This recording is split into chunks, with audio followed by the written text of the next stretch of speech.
सादर प्रणाम गुरुदेव। जैसे गुरुदेव हम जैसे आपसे सुनते हैं गुरुदेव कि हम ईश्वर ही हैं।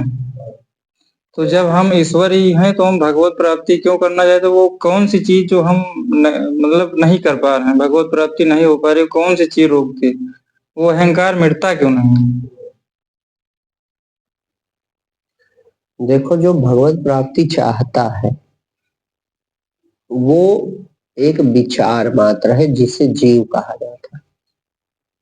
जीव जो है परमात्मा से उठने वाली एक सहज वृत्ति है, संवेदन उसको कहा गया वेदांत की भाषा में। जैसे समुद्र में स्वाभाविक लहर उठा करती है, उसी तरह परमात्मा से स्वाभाविक ये जो जीव है उठता है, जीव वृत्ति।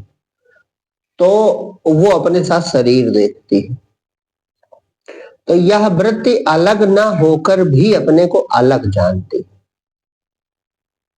उदाहरण जैसे अभी जो तुमसे कहा था कि जैसे पानी में बुलबुला बन गया, तो बुलबुला में एक विकार है वायु का, तो उसने आकार ले लिया, तो वो पानी से ही निर्मित है और पानी में ही है। बुलबुला पानी का अलग हो सकता है? तो पानी में ही है और पानी से ही उसने आकार ग्रहण किया है, लेकिन फिर भी वह पानी से अपने को अलग जानता है। तो समुद्र या जल अगाध असीम है, अनंत है, वो बुलबुला थोड़ा सा है। तो ये जो बुलबुला है यही अहंकार है। अब वहां वो प्रकृति का जड़ उदाहरण है, यहाँ क्या है, वो ब्रह्म ऐसा अद्भुत है कि जैसे इसमें मैं उठता है वो अपने साथ शरीर देखने लगता है। तो ये जो अहंग वृत्ति है ये वृत्ति मात्र है, विचार मात्र। तो दुख में या समस्या में, पीड़ा में, संकट में या विवेक पूर्वक वो ये उसने सुना कि जो हमारा परमात्मा वाला स्वरूप है वो अजर अमर अविनाशी सच्चिदानंद है और बड़ा आनंद स्वरूप है, वो मिल जाए तो हमारा कल्याण हो जाए, तो उसे पाना चाहता है। तो जैसे आपका प्रश्न है कि उसने सुना कि एक सत्ता है, दूसरा और कुछ नहीं है, तो एक जल है बुलबुले में कि नहीं है, या लहर उठी तो जल तो एक है, लेकिन फिर भी उस लहर का जो पानी है वो जब तक अपना नीचे बैठ न जाए, माने लहर वाला भाव बैठ न जाए, तब तक क्या पाएगा? तब तक समुद्र से परिचित, बुलबुला फूट न जाए तब तक पानी से परिचित नहीं हो सकता। इसी तरह आपका अहंकार जब तक नहीं मिट जाता तब तक आप परमात्मा से परिचित नहीं हो सकते। तो सब कुछ परमात्मा है, लेकिन ये जो विचार उठ रहा है कि मैं हूं मैं हूं, ये मैं का विचार परमात्मा होते हुए भी उससे अपने को अलग जानता है। शरीर देखता है अपने साथ तो अपने को शरीर जानता है। जैसे रोज रात में हम स्वप्न में दूसरा शरीर अपने को जानने लगते हैं, तो उस शरीर को भूल नहीं जाते। तो उस समय कौन सी ऐसी जादुई शक्ति कि हम उसे ही मैं करते हैं। उसी शरीर को तब आप बचाना चाहो, उसी शरीर को सुरक्षित करना चाहो, उसी शरीर को स्वस्थ करना चाहो, उसी शरीर में सुख भोगना चाहो, होता है कि नहीं होता? जब तक, और जबकि बिल्कुल झूठा है, तो बिना जागे का छुट्टी मिलती है। तो ये जो अच्छा वो जो सोच रहा है वही सोच ही विचारे तो स्वप्न बन जाते हैं। तो विचार करते रहे तो स्वप्न नहीं मिटेगा, क्योंकि वो स्वप्न बन रहा उस समय तो बनता ही रहेगा। वो विचार का क्रम टूट जाता है अचानक, चाहे मृत्यु आ जाए और चाहे नियत समय पर परमात्मा जगा देता है, नियत समय पर वो वृत्ति तोड़ देता है, तो होता जाता है अरे सो के उठ गए और खूब सोए, वो परमात्मा की लीला है। तो इसी तरह या तो महाप्रलय में सब लय हो जाएगा, वो नियत समय है, महाप्रलय में सब जीव भगवान में समा जाते। लेकिन ये शरीर रहते अगर तुम्हें अपनी व्यापकता का, अपने सत्य स्वरूप का अनुभव करना है तो मैं के विचार को उठने नहीं देना। अब एक बात इसमें सूक्ष्म समझो, मैं का विचार नहीं उठने देना है, यह भी एक विचार हो गया जो कि मैं ही कर रहा हूं, या मैं नहीं हूं मैं नहीं हूं मैं नहीं हूं, यह भी एक विचार ही है। खूब सूक्ष्म बुद्धि से पकड़ो, यही इसी बिंदु पे ध्यान होता है। ध्यान का मतलब का कि ध्यान दो इस बात पे। भाई तुम कह रहे हो मैं नहीं हूं, तो जो कह रहा है मैं नहीं हूं वो है नहीं। तो बस इतना समझो कि विचार न उठने पावे, अवाक दशा, मौन दशा, शून्य। अब इसे बुद्धि से पकड़ लेना है। उसके बाद जो ज्ञाता बच रहा है, बस वो अचानक घटना घटती है, अचानक आत्म पद, वो जो तुरीय पद उसको कहा जाता है। 3 अवस्थाओं में बुद्धि रहती है। कौन कौन सी? जागृत, स्वप्न, सुषुप्ति। जागृत में इस समय बुद्धि आपकी काम कर रही है, स्वप्न में आपकी बुद्धि काम करती है, सुषुप्ति में बुद्धि सो जाती है तो बाद में कहती है ऐसा गहरे सोए कि कुछ याद ना रहा।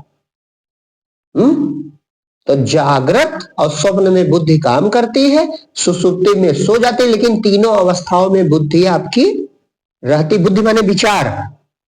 लेकिन जो तुरीय अवस्था है, जहां पर ब्रह्मांड व्यापी अखंड एक चेतना का अनुभव हो जाए, वहां बुद्धि नहीं जा सकती।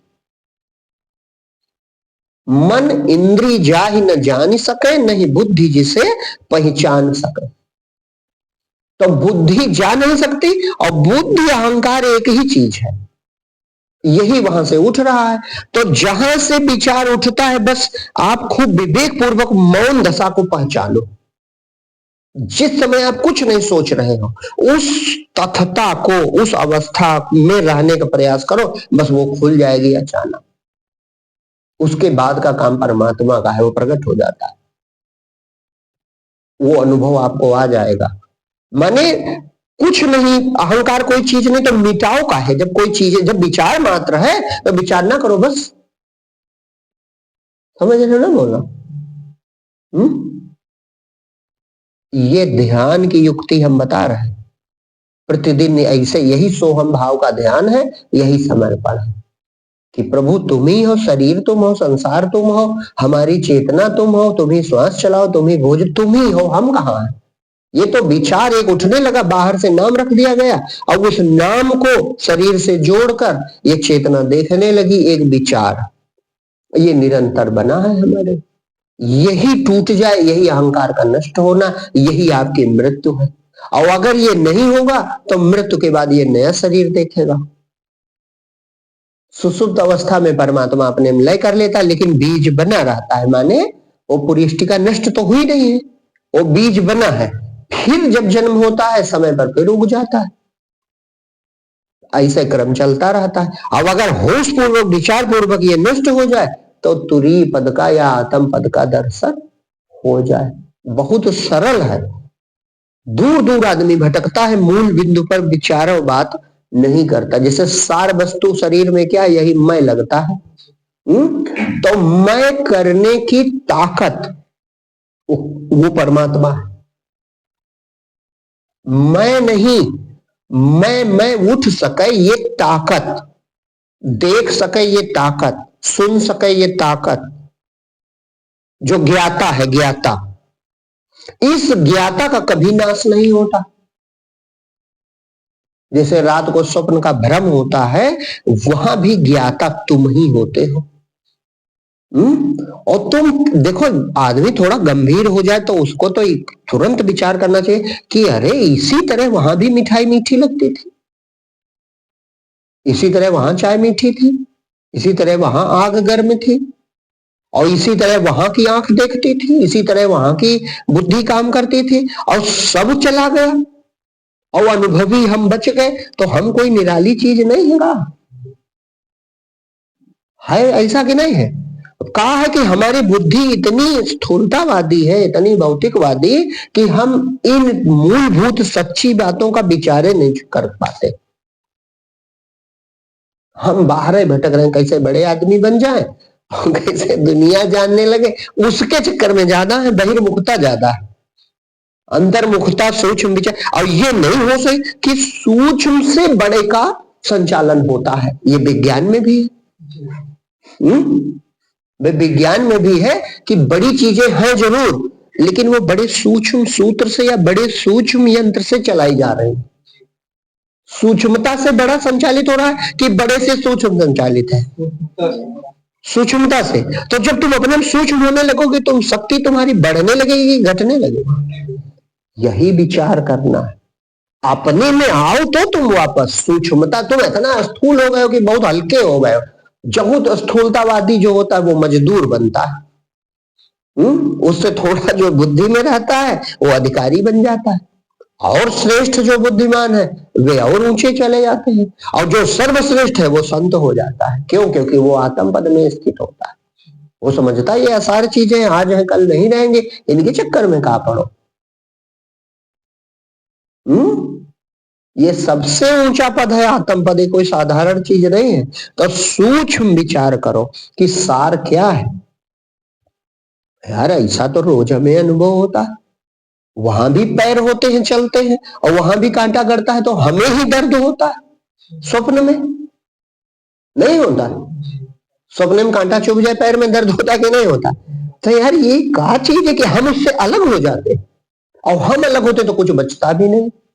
और यहां भी वेदांत में सिद्धांत लिखा है कि जब तुम इससे अलग होगे तो ये भी नहीं बचेगा। तो तुम निराली चीज हो कि नहीं? तो इसमें तुम जुड़े उसी मैं विचार से हो, और मैं विचार ही शांत हो जाए तो तुम इससे अलग हो सकते हो। हाँ, तब तुम्हें अपना सच्चा स्वरूप सतपद का दर्शन हो सकता है। उसके लिए किसी इंद्री की जरूरत नहीं। इंद्रिया संसार के लिए जरूरी है। माया माया को देखती है, गुड़ गुड़ानुवर्तते, गुड़ गुड़ों में वर्त रहे।